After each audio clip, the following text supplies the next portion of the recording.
Hello friends, welcome to Sutapa's kitchen. আজ আমি তোমাদের কলার থোর ঘন্টর একটি সুন্দর রেসিপি করে দেখাবো। দেখো, আমি এই থোরটার যতগুলো লেয়ার আছে সেই খোসাগুলো সব আমি পরপর করে ছাড়িয়ে নিচ্ছি। কলা গাছের ভেতরের যে অংশটা, এটাকে থোর বলে, অনেকে ভাড়ালিও বলে থাকে। দেখো, সব লেয়ারগুলো ছাড়িয়ে নেবার পর এই ভেতরের যে শক্ত অংশটা, সেটা নিয়েই কিন্তু আজ আমি ঘন্ট করব। হাতে একটু তেল মাখিয়ে নিলাম, এর মধ্যে অনেক কষ থাকে সেই জন্য তেলটা হাতে মাখিয়ে নিলাম। দেখো, গোল গোল করে টুকরো টুকরো করে কেটে নিচ্ছি। অনেক আঁশ থাকে, আঁশটা এভাবে মাঝে মাঝেই হাতে জড়িয়ে নিয়ে ফেলে দিতে হবে। কুচি কুচি করে আমি থোরটাকে কেটে নিচ্ছি। তোমরা তোমাদের সুবিধে মতন কেটে নেবে, প্রয়োজনে তোমরা দা দিয়েও কিন্তু কেটে নিতে পারো। যতটা কুচি করে কাটা সম্ভব সেভাবেই কাটবে, নাহলে একটু শক্ত শক্ত থেকে যায়। আর মাঝে মাঝে এরকমভাবে হাতে জড়িয়ে জড়িয়ে আঁশগুলোও কিন্তু ফেলে দেবে। এবার একটা বোলের মধ্যে কাটা থোরটা নিয়ে তার সঙ্গে 1 চামচ লবণ আর 1 চামচ হলুদ মিশিয়ে নিলাম। হাত দিয়ে ভালো করে একটু চটকে নিচ্ছি। এই থোরের মধ্যে অনেক কষ থাকে, হলুদটা দিলে কি হবে, এই কষগুলো উঠে যাবে। এবার প্রেসার কুকারের মধ্যে থোর সঙ্গে 2টো আলু ছোট করে কেটে নিয়েছি। যতটা থোর ঠিক তার ডবল পরিমাণে জল দিয়ে তোমরা 3 থেকে 4টে সিটি দিয়ে নেবে। 1 চামচ মতো লবণ, 1 চামচ হলুদ আবারও মিশিয়ে নিলাম থোরের কষটা উঠে যাবার জন্য। আলুগুলো তোমরা প্রয়োজনে একটু বড়ও নিতে পারো। 3 চামচ মতন মটর ডাল আমি নিয়ে নিলাম। আমার এই ডালটা আগের থেকেই পেস্ট করে রাখা আছে, আমি তাই ওই একটু জল মিশিয়ে ঘন্টাখানেক মতন রেখে দেব, তারপর আমি এটা ইউজ করব। তোমরা ইচ্ছে করলে ঘরে মটর ডাল ঘন্টা 2 ভিজিয়ে রাখবে, তারপর সেটা পেস্ট করে নেবে। মিক্সার গ্রাইন্ডারে 4টে লঙ্কা নিলাম, কাঁচা লঙ্কা, একটু আদা নিলাম, 2টো এলাচি দানা নিলাম, একটা টমেটো, 2টো শুকনো লঙ্কা, কিছুটা জল মিশিয়ে আমি কিন্তু পেস্ট করে রাখবো। 1 চামচ মতন লবণও কিন্তু আমি মিশিয়ে নিলাম। এবার দেখো, ফ্রাইং প্যানের মধ্যে 2 চামচ তেল দিলাম। বড়াগুলো আমি পরপর করে ভেজে নেব। তোমাদের দরকার হলে তোমরা আরেকটু বেশি পরিমাণেও বড়া করতে পারো। বড়াগুলো আমি এপিট ওপিট করে ভেজে তুলে রাখবো। সেদ্ধ করা আলুগুলোও আমি ভেজে তুলে রাখবো। 1 চামচ নুন মিশিয়ে দিলাম, 1/2 চামচ মতন হলুদও আমি মিশিয়ে দিলাম। ইচ্ছে হলে আলুগুলো তোমরা আরেকটু বড়ও নিতে পারো। থোর যেটা সেদ্ধ করে বয়েলড করে রেখেছিলাম সেটা কিন্তু হাত দিয়ে একটু আমি চটকে নিচ্ছি, না হলে এগুলো একটু চটকে নিলে কি হবে, বেশ ম্যাশ হয়ে যাবে আর জলটাও বেরিয়ে আসবে।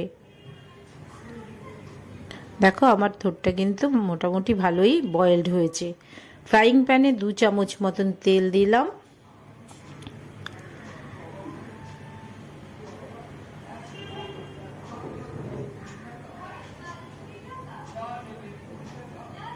এক চামচ সাদা জিরে নিলাম,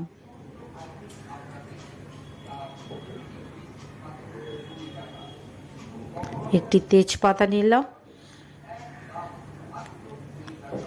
2টো শুকনো লঙ্কা, 1/2 টমেটোর মতন আবারও নিয়ে নিলাম, কয়েকটা লবঙ্গ দানাও নিলাম, 2টো কাঁচা লঙ্কা আমি ফাটিয়ে মিশিয়ে নিলাম। একটু ভেজে নিচ্ছি হালকা করে। এই যে আমার বয়েলড থোরটা আছে যেটা, সেটা আমি একটু হালকাভাবে আমি একটু ভেজে নেব। জলটা কিন্তু তোমরা মেশাবে না, যে এক্সেস জলটা যেটা থাকবে সেটা বাটিতে পড়ে থাকবে। একটু ভাজা ভাজা আমি করে নিচ্ছি। এবার কিন্তু আমি এটাকে তুলে রেখে দেব। আবারও দেখো, ফ্রাইং প্যানে একটু তেল নিয়ে কয়েকটা চীনা বাদাম আমি একটু ভেজে নেব।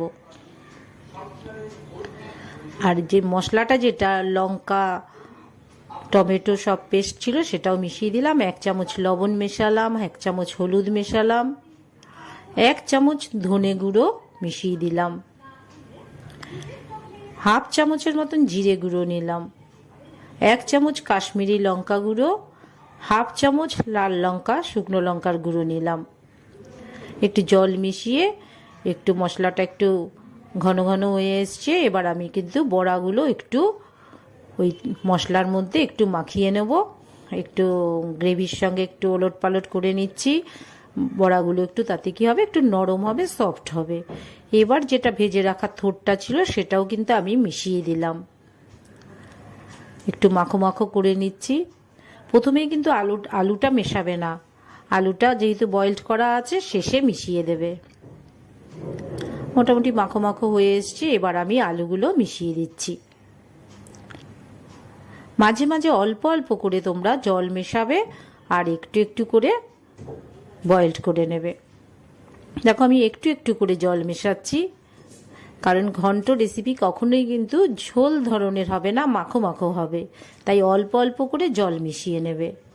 মোটামুটি আমি দেখতে পাচ্ছি বড়াটাও একটু সুসিদ্ধ হয়ে এসছে, থোরও আমার মোটামুটি রেডি হয়ে গেছে। 1 চামচ মতন চিনি মিশিয়ে দিলাম, মিষ্টিটাও তোমাদের স্বাদ মতন তোমরা মিশিয়ে নেবে। 1 চামচ গরম মশলার গুঁড়ো মিশিয়ে নিলাম, 1 চামচ ঘি মিশিয়ে দিচ্ছি। একদম শেষে ঘিটা মেশাবে, নামানোর আগে ঘিটা মিশিয়ে ভালো করে মিক্সিং করে নিলাম।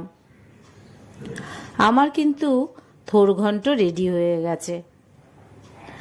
বন্ধুরা, তোমাদের যদি আমার এই রেসিপিটা পছন্দ হয় তবে সুতপাস কিচেন অবশ্যই তোমরা সাবস্ক্রাইব করো, লাইক শেয়ার কিন্তু করবেই অবশ্যই, প্লিজ ভুলো না তোমরা। আবার নতুন রেসিপি নিয়ে আসবো তোমাদের জন্য। ভালো থেকো সবাই।